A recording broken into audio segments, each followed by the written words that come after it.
Olá, pessoal! Sejam todos vocês muito bem-vindos, bem-vindas para mais uma videoaula de História do nosso curso preparatório para o Enem.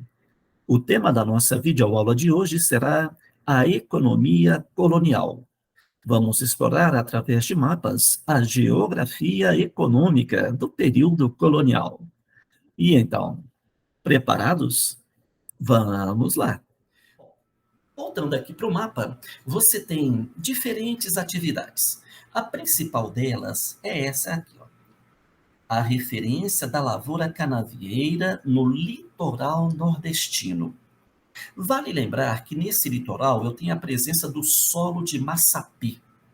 Eu tenho também, no início da colonização, na região de São Vicente, São Paulo. Aqui eu tenho também o desenvolvimento da atividade canavieira.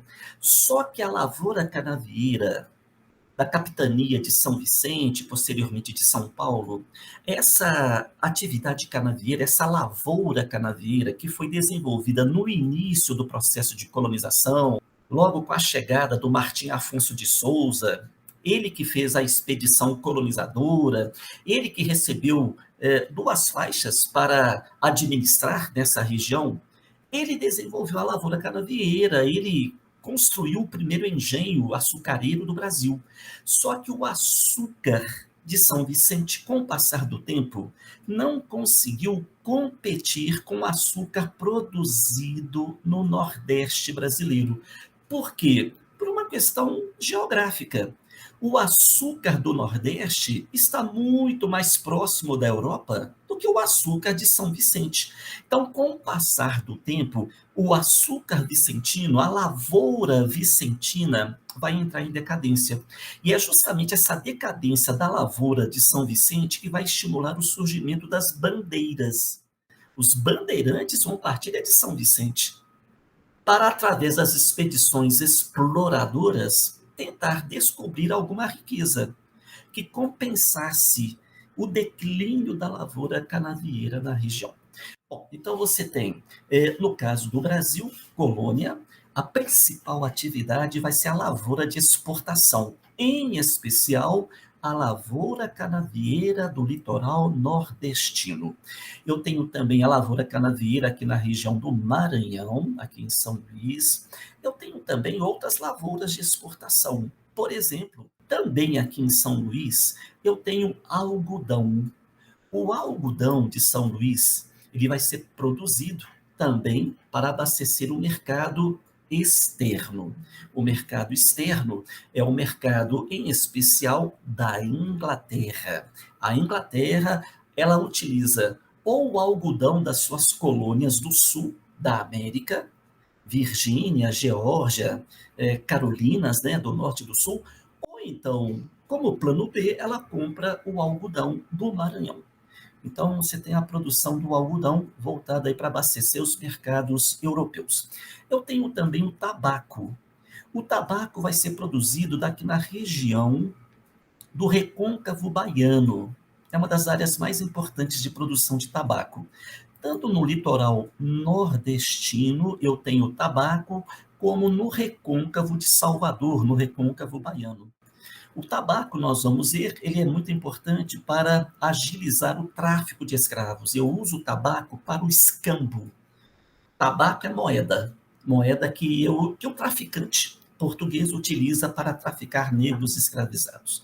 Bom, então eu tenho açúcar no litoral nordestino, algodão no Maranhão e também no litoral nordestino, tabaco também no litoral nordestino. Eu tenho, paralelamente, outras atividades, além da lavoura de exportação. Eu tenho a pecuária. A pecuária, ela foi desenvolvida inicialmente ao longo do Vale do Rio São Francisco. A pecuária não podia ser organizada no litoral. O litoral foi visto pela coroa portuguesa como uma área exclusiva para a produção de cana-de-açúcar. Ali no litoral nordestino eu tenho um solo excepcional, que é o solo de Massapê. Esse solo é muito bom, ele não pode ser desperdiçado com criação de rebanho. Então o rebanho foi obrigado a ir para o interior.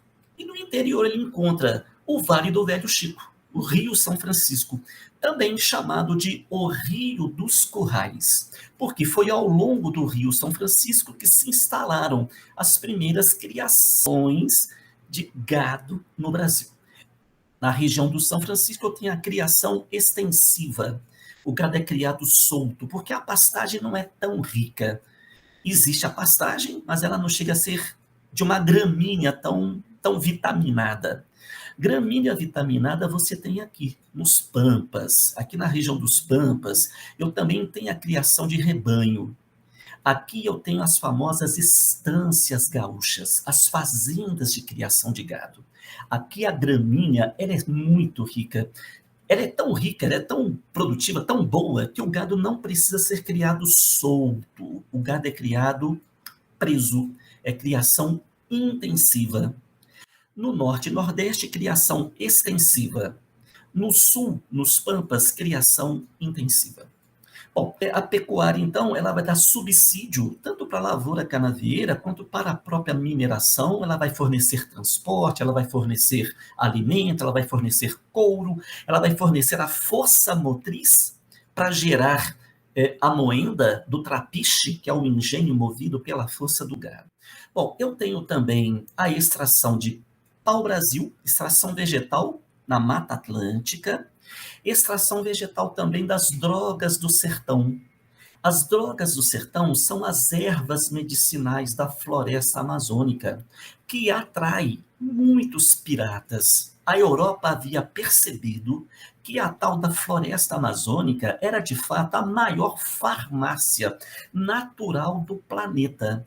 Então, essas ervas medicinais da floresta, elas são cobiçadas pelos europeus. Além das ervas medicinais, os produtos comestíveis da floresta. Castanha do Pará, cacau, guaraná, salsa parrilha, urucum, macê. A floresta amazônica é de uma diversidade enorme. E essa diversidade já havia despertado os interesses de vários povos europeus que vão piratear aqui as ervas e os produtos. Nesse contexto, a gente pode definir essa bacia amazônica como Índias tropicais, levando em consideração que Índia é qualquer região fornecedora de produtos tropicais. Então, você tem as Índias tropicais na floresta amazônica. Você tem também, além da extração vegetal, a extração mineral. A extração mineral ela vai ser desenvolvida na região das Gerais, no sul da Bahia e também na região centro-oeste do território. Então, são várias as atividades. A gente não pode falar em ciclo do açúcar, ciclo da mineração, ciclo do pau-brasil. Essa expressão, historicamente, ela não é adequada, porque a ideia de ciclo é a ideia de início e fim. Então, quando eu falo ciclo do pau-brasil, tem início e fim. Não. Há momentos em que você tem todas essas atividades em concomitância. Quer dizer, eu não preciso do término de uma atividade para o início da outra. Elas convivem. Eu posso ter, sim, lavoura canavieira convivendo com a mineração, convivendo com a pecuária, convivendo com a extração vegetal. É simultâneo. O que você pode dizer é que o desenvolvimento da extração vegetal, pau-brasil, representa a primeira atividade econômica do território.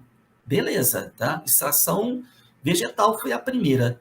Agora, não quer dizer que ela vai se encerrar e ser substituída pela lavoura canavieira. Não, você vai ter todas as atividades simultaneamente convivendo. Então, a referência da expressão ciclo, tá, não é a mais adequada para analisar a economia do período colonial.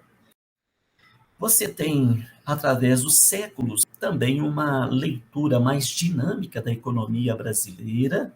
Você tem, no século XVI, basicamente, a extração de pau-brasil na Mata Atlântica, a lavoura canavieira no litoral nordestino e um pouco da pecuária. No século XVII, a pecuária avança bem para o interior do território. Então, você já tem a pecuária bem desenvolvida na região do Rio São Francisco, nos pampas gaúchos, a extração das drogas do sertão na floresta amazônica, drogas essas exploradas pelas missões jesuítas que ali se instalaram, e no século XVIII, aí você entra com a mineração. Você tem aqui a região mineradora, aqui você tem Vila Rica, Mariana, Congonhas, até chegar aqui em cima na região de Diamantina, sul da Bahia e centro-oeste. Então você tem, no século XVIII, a emergência da extração mineral. E ela convive com as demais atividades, com a lavoura canaveira, com a pecuária, com a extração vegetal, etc. Bom, muito bem, pessoal. Encerramos dessa maneira as nossas considerações sobre a geografia da economia colonial. Na nossa próxima videoaula, vamos dar sequência às nossas observações sobre este período. Inscreva-se na Espaço e Tempo. A história para quem quer compreendê-la. Muito obrigado pela atenção de todos vocês, um grande abraço e até a próxima.